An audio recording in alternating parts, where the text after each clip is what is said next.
New regulations for short-term rentals like Airbnbs are on the way to the city of Dunnellon. TV 20's Zitlali Salachi tells us why the changes are already pushing some vacation property owners out.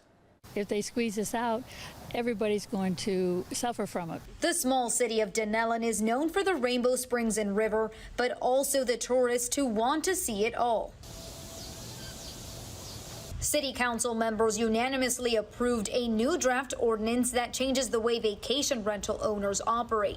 The draft ordinance focuses on occupancy, inspection, and registration requirements. Our ordinance really does mirror state law. There's nothing in our ordinance that's outside of state law, so there shouldn't be a problem. City leaders say the ordinance would require short-term rental owners to register their property with the city. We discovered that a lot of the short-term rental owners had not gone through all the registrations they should have done.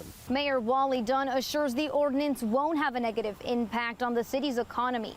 However, short-term rental property owners say tourism brings in lots of revenue.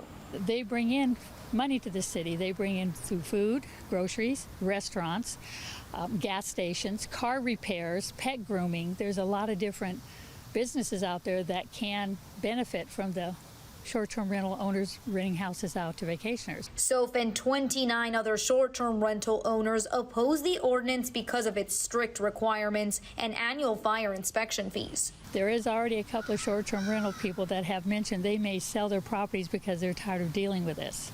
That'd be 2 less houses out there for vacationers to rent. City officials say there will be a second and final hearing for the ordinance on September 27th. In Dunnellon, Zitlali Salachi, TV 20 News.